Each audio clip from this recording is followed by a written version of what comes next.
Hello, everyone, and welcome back to Beyond the Evidence, the podcast where we dive deep into true crime cases, uncovering the facts and exploring the unanswered questions that keep us coming back for more.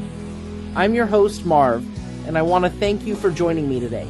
If you haven't already, please subscribe to my YouTube channel and hit the notification bell so you never miss an update.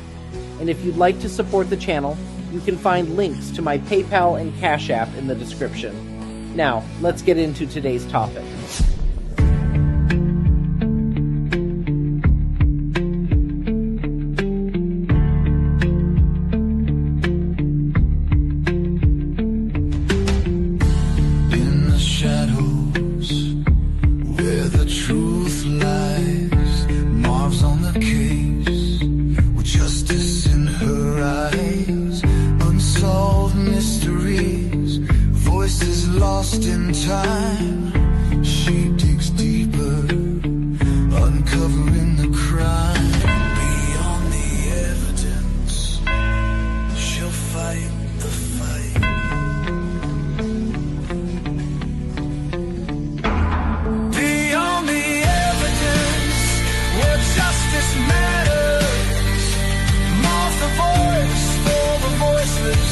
Breaking all the patterns, facts and theories, clues and controversy, showing the journey, uncovering the mystery. This is Beyond the Evidence, where justice prevails, with Marv leading the way, truth never fails. Now get ready for this live stream. Super chat, highlight your message. Don't fall victim to the irrelevance. Hit that like, share, subscribe to Marv's Beyond the Evidence.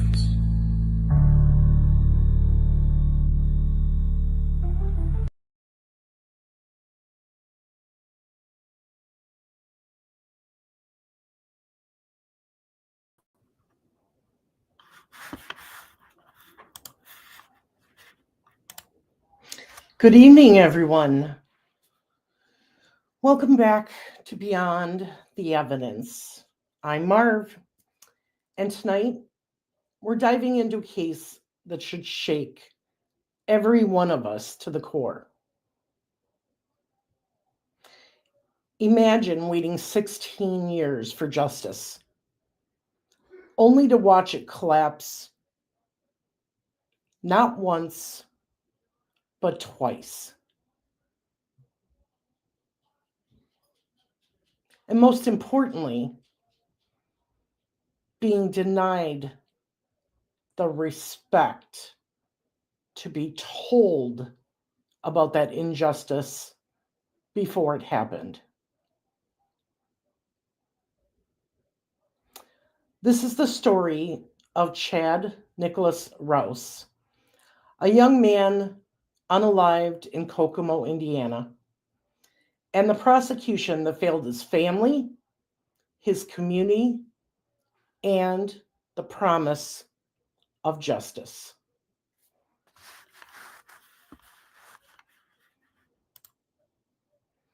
Welcome, everyone. Thank you for being here tonight. Tonight, we're here to honor the memory of Chad Rouse. Chad was born on February 8th, 1986. He was just 20 years old when he was unalived. He worked for the Kokomo Parks Maintenance, went to Kokomo High School, and was known for his laugh, his eyes, and his loyalty to his family. He's survived by his mother, Athena, his sister, Heather, his niece, Cadence, and longtime companion, Trisha Wines. Chad was a very good son. We were so close. It was always me, his sister Heather, and him. He had the best laugh and the prettiest eyes ever. I will die with a broken heart. He only got to be in his niece's life for 2 years. And boy, he loved that baby girl like she was his. He never got to meet his second niece, who is just like him. Quotes by Athena Rouse. It all started on November 15th of 2006. The address, 1426 South Armstrong Street in Kokomo. And at 10:11 a.m., Kokomo PD responded to a shooting. A black male suspect entered the home with a handgun. He held Chad and a female witness at gunpoint during a robbery. A struggle broke out, and Chad was shot in the back and died at the scene. Captain Scott Purdy, Kokomo PD. We are confident that there are people out there today who know exactly who is responsible for this. We are revisiting the evidence, doing evidence analysis. We might be able to find a DNA profile. Let's look at the timeline from 2006 to 2023. For 16 years, Chad's case went cold. No information provided, no evidence gathered. How much were the police really looking? How much were they really investigating the loss of life from this young man? Kokomo PD says they followed up on numerous tips and leads. In February of 2023, they said they had narrowed it down to a very small group of people. Athena Rouse said, "It's been complete hell to wait 2 decades for closure." Heather Rouse said, "We definitely need people to still talk."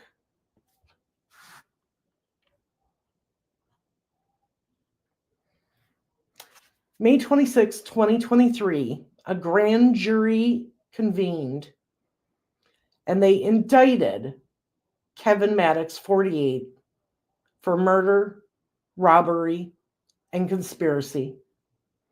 They also indicted Amber Brigham, 36, for conspiracy, aiding, and inducing robbery.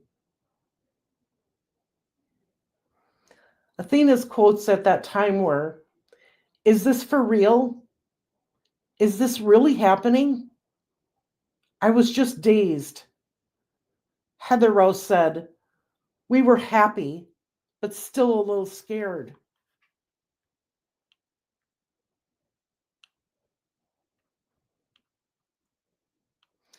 From April to August of 2025, Brigham's charges, the trial was delayed multiple times. On April 4th, 2025, charges were dismissed without prejudice, no reason given. Brigham released. On April 22nd, 2025, the trial was dismissed without prejudice against Maddox's charges. The judge cited staffing crisis and inability to prepare. On May 27th, 2025, those charges were refiled and a warrant went out for Maddox. But once again, in a horrific act, the prosecutor, Mark McCann, let the trial begin for Maddox. And on August 13th, 2025, after the jury had been picked and sworn in, and Mark McCann was supposed to present his first witness, he stood up and he asked the judge once again to dismiss the charges, this time with prejudice. The defense agreed, of course, and so did the judge. So what does that mean for the Rouse family, for justice, for Chad? It means that Maddox, who is the one that was charged with the murder of taking Chad's life, can never, ever be charged again, because it's considered double jeopardy. Why is it considered double jeopardy? Because the prosecutor, Mark McCann, allowed the trial to start. He allowed the jury to be seated. And because of that fact, and the fact that he allowed the trial to begin when charges were dismissed, they had to be dismissed with prejudice, meaning he could never, ever be tried again for the murder of Chad Rouse.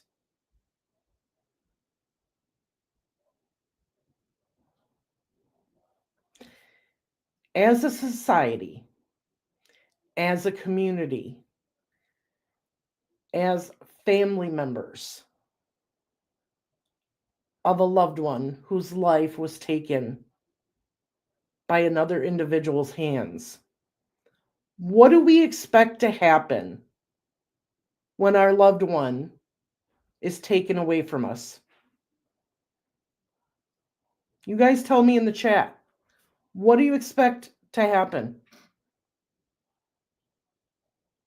when someone is alive by another individual? What is supposed to happen?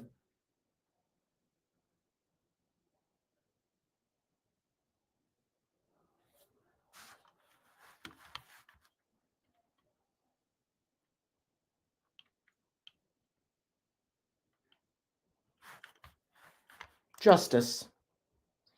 And how does that justice start? Someone to be charged and justice to be served. Yeah. So I'll tell you what I expect. I expect law enforcement to go out and knock on every door, talk to any individual, look at every tip and clue to find the person or persons that is responsible for taking another's life, to accumulate evidence that will show beyond a shadow of a doubt or reasonable doubt that that individual or individuals is guilty of taking that life. Is that too much to ask for? Does anybody disagree with that? I don't think that is too much to ask. Yes, we know that it takes years in some of these instances, in too many of these situations, before some kind of justice is brought along. And what I expect to happen is that after the police have done their job and brought forth the suspects and the evidence, the main prosecutor, Mark McCann, should be looking at everything. And before that, he should be guiding the police officer's investigation. Okay?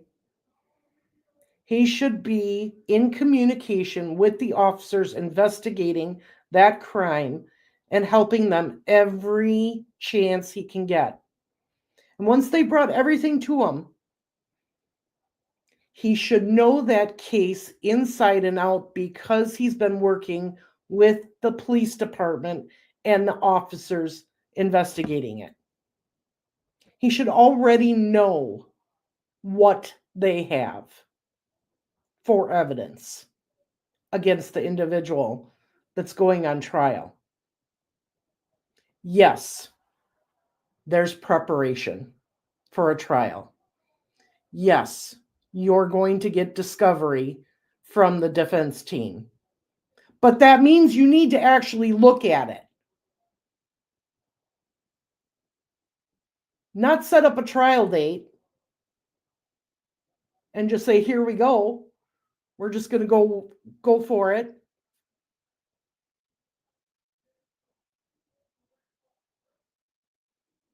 Okay? Because I've been told that the prosecutor never even looked at the defense's discovery for this case, yet set it for trial. What the hell is that all about?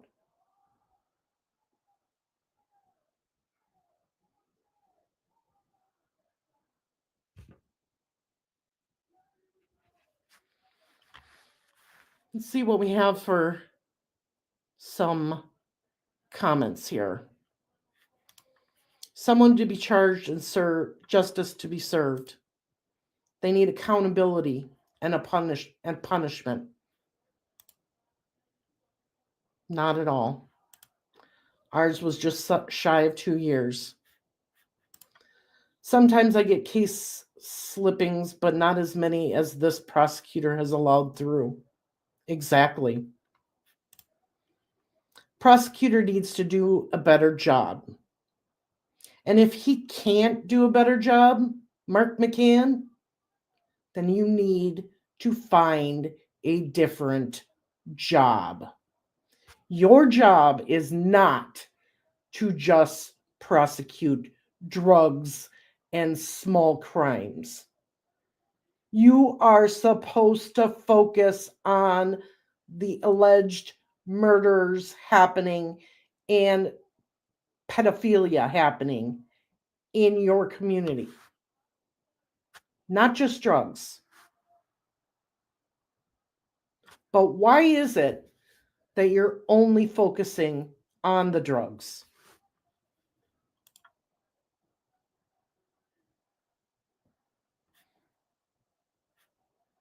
How did you get on?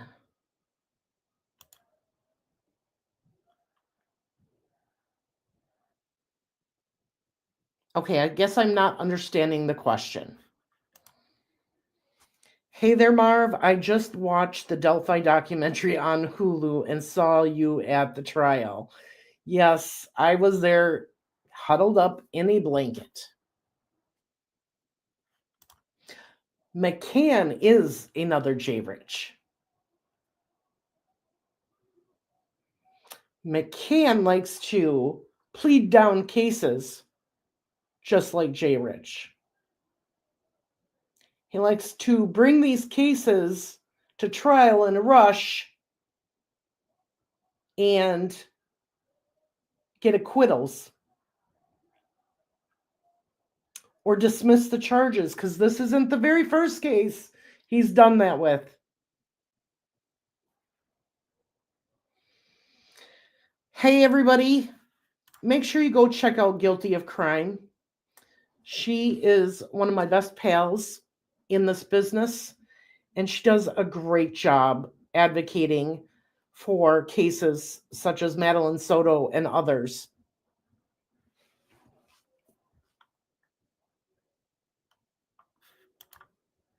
Gibble wants to know the outcome of the trial. The outcome of the trial? For who? For this guy? Because there was none. He got to go home.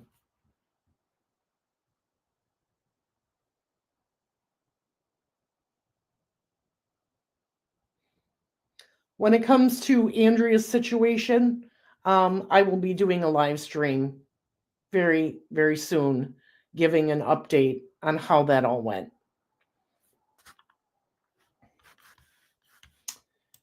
So now what happens? Now that the one person that was charged with murder of Chad Rouse had his charges dismissed with prejudice, meaning he can never be tried again, what happens? Well, let's hear a quote first. Prosecutor Mark McCann. This decision reflects our obligation to ensure that every charge we pursue is supported by the strongest possible evidence and presented in a manner that serves both justice and the community's trust. This isn't over yet. Our office is proceeding against the related defendant. So that makes it okay? You're going to go after the person that was charged with conspiracy, aiding and inducing robbery? Are you going to change her charges and include murder? Because once again, it sounds to me like you're going for the person with the lowest charges, Mr. McCann. That's not finding justice for the families. That's not finding justice for and holding the person accountable that actually pulled the trigger that took Chad's life. Not in my eyes. So my question to you, Mr. McCann, is what the hell are you thinking? Once again, you have spit in a family's face.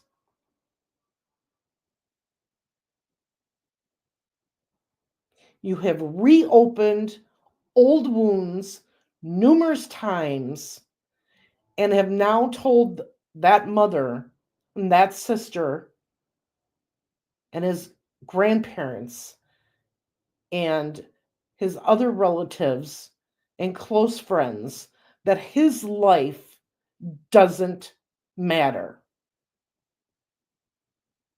The fact that somebody took his life away from him doesn't matter. Well, I'm here to tell you it does matter. And we're demanding it. Because justice matters. And not on the smaller charges. I'm talking about the big ones.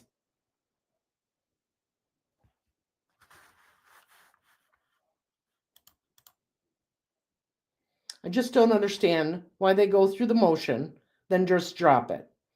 It's been being done over and over.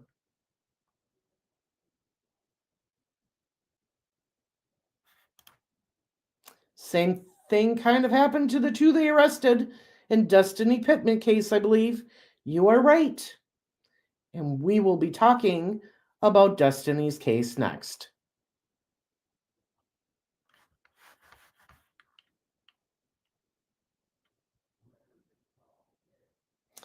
The family's reaction.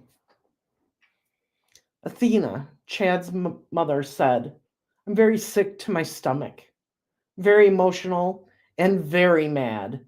Very mad when he got out of jail. How can they use staffing shortages? That's not my fault. or my son's fault. Heather, we are playing it safe. You don't want to get too happy and get those hopes up, and then they get brought down. It was like reliving the day he passed away all over again.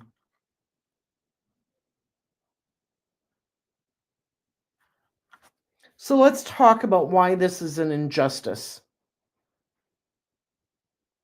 This is injustice because the prosecutor, Mark McCann, never had to bring it to trial this quickly.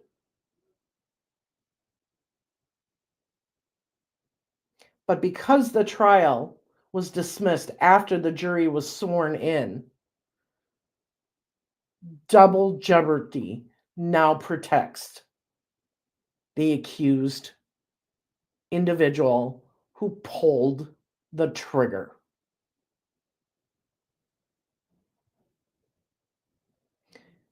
Most importantly, the family was not notified of either dismissal before it happened. Athena found out the first dismissal happened through the news. Just days ago, when the trial was supposed to start, she was on her way to the courtroom when somebody called her and told her not to bother because the charges had just been dismissed with prejudice.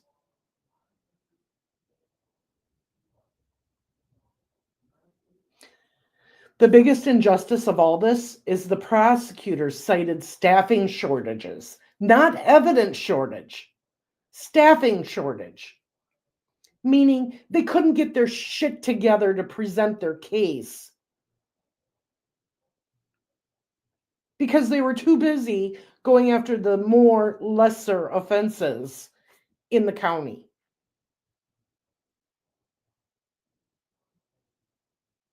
Do you guys realize that Indiana has a 40% shortage of deputy prosecutors? 40%. That's huge. It's uncalled for. And somebody at the top better start fixing it.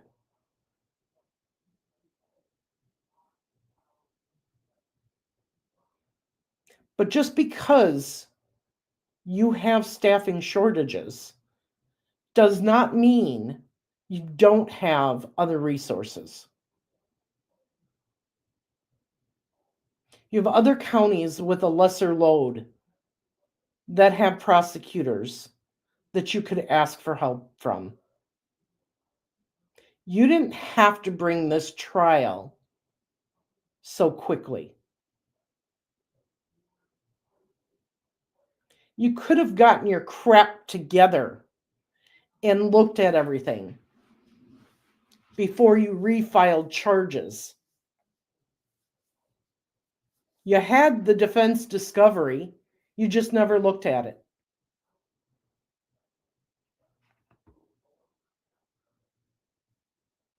Now, what I'm being told is that Howard County has 11 prosecutors and they need 24. Well, why is that? Why does Howard County need 24 prosecutors?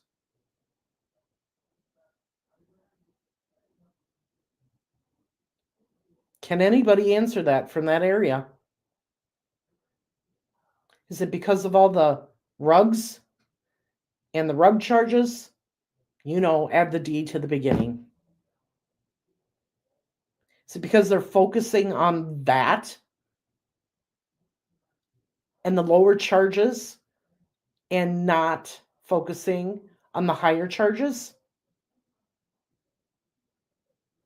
Why would somebody in their right mind who took an oath to protect the community, to bring these cases to trial, and to receive justice for lives lost, not have their actions match that statement.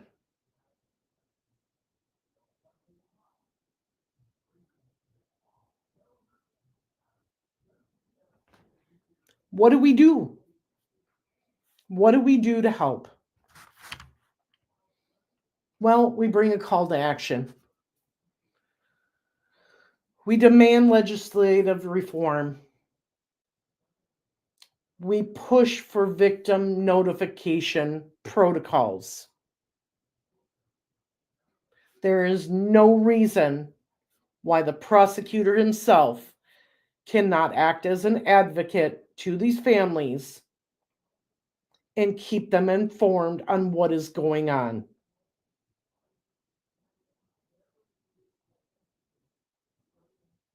Especially when it comes to a life that was taken by somebody else's hand.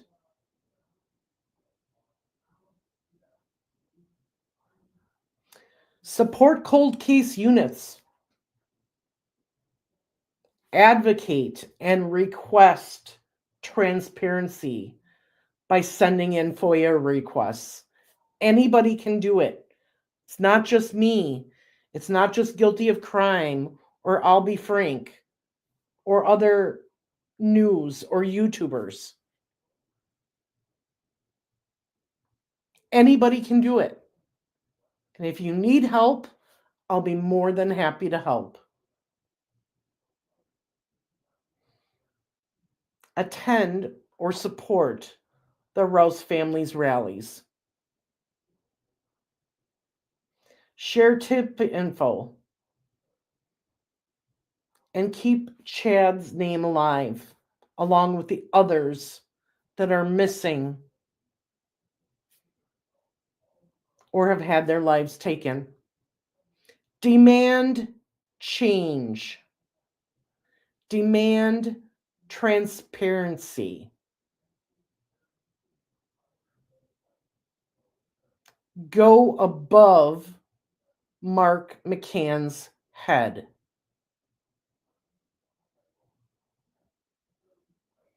Make sure that at the next election, he is not unopposed. Make sure there's another individual that will stand up and run against him.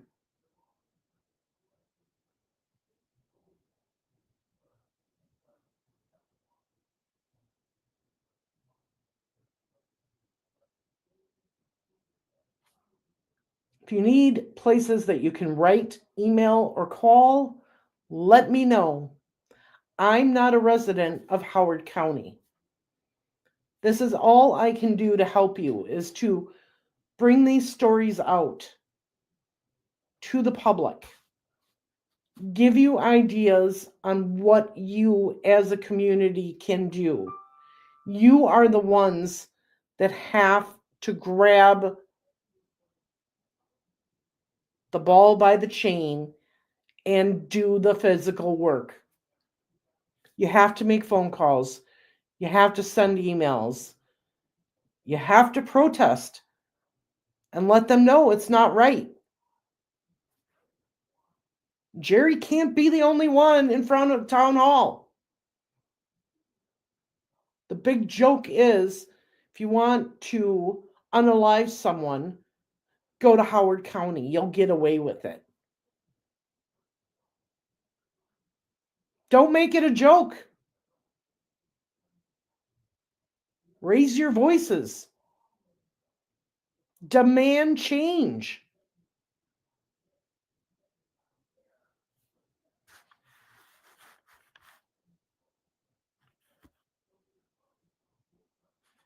Yes, Andrea, they have. I know that you had a victim advocate in Hamilton County. Some counties have it, some don't. Oh, I completely agree with you. The same as for Tipton. I'm just one person. I can come out here on the internet and Slam J. Rich and Mark McCann. But if the people of those counties are not going to stand up and take back their towns and get rid of trash prosecutors, there's nothing I can do. As I said, I'm not a member of that community. I do not live there. You want help? With protests, with walk-ins, whatever, I can do that. But you, the people, actually have to show up. It's your county. Don't let your family suffer the same. Make a change. Hold them accountable. Demand transparency. Demand change.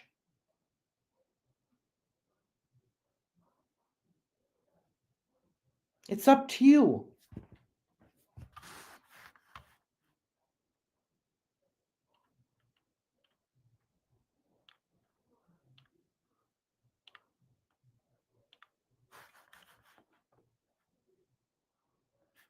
Yes. And be a voice for the voiceless.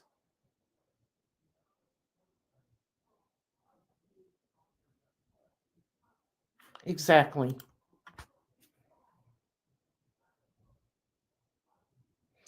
How many lives have to be lost at the hands of someone else? And the individual or alleged individual that is responsible for taking that life still gets to walk the streets in this one county.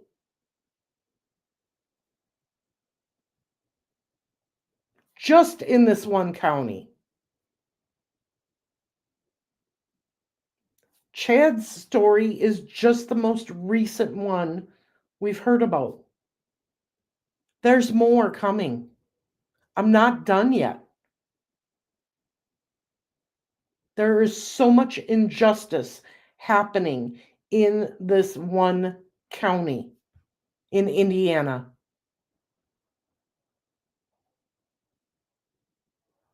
But as I said, the residents of the county have to enforce the changes. I can't do that for you.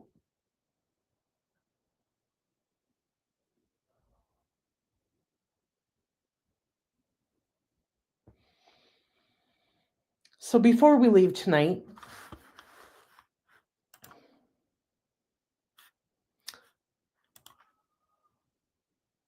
we're going to remember Chad.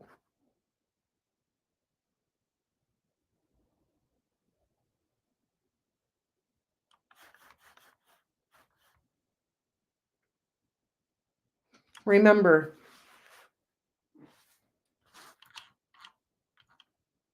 he was just beginning his life.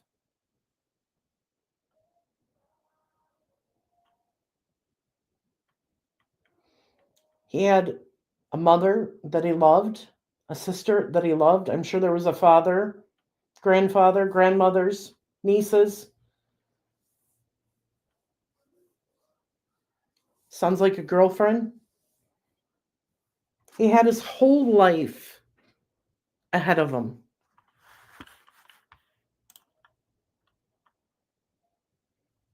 He was still a baby, only 20. So many things to do, so many things to see.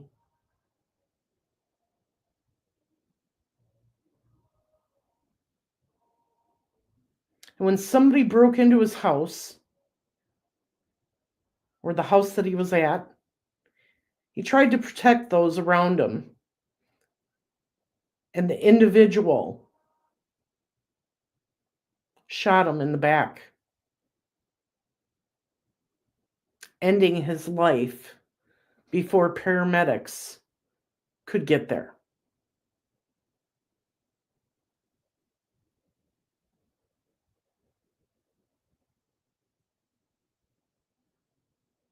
And now his family will never truly receive justice. Because as we know, once the police are locked onto somebody and think that they did it, they usually don't change their mind unless there's sufficient evidence to prove that somebody else did it. Chad deserves better. His family deserves better.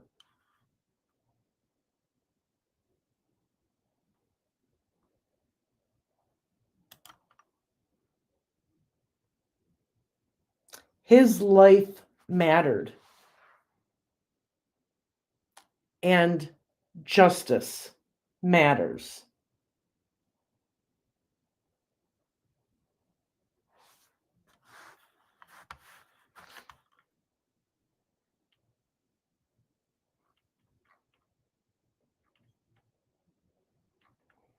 I've reached out to his mom, Athena, and I sent her a message and I said, I'm so sorry for what they did to you.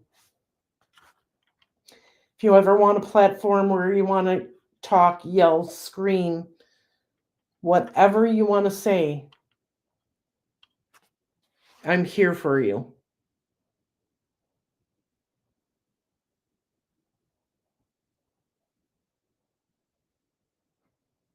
Raise your voices, everyone. Demand change so that the lives of individuals like Chad are not forgotten. So that lives like Chad's receive justice and hold those accountable for taking his life away from him. It wasn't his choice. If it had been, he would have lived.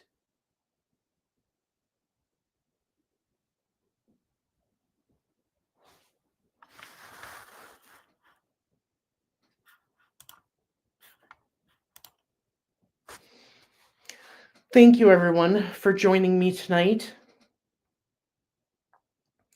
and hearing about the injustice that has happened in Chad's case. As I said, this isn't the only case.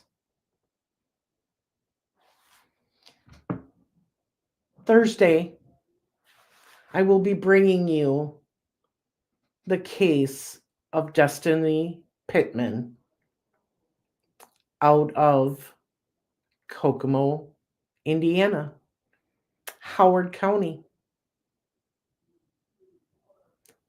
Once again, injustice has been done in that case. I don't know whether it was lack of talent, lack of preparation. Don't know. But the prosecutor did not prove their case against one of the alleged individuals that took her life. And that individual is on the street. And because he lost that case, he dropped the charges against the second individual. But we'll learn more about Destiny and what happened to her on Thursday. Please make sure that you are liking, sharing, and subscribing.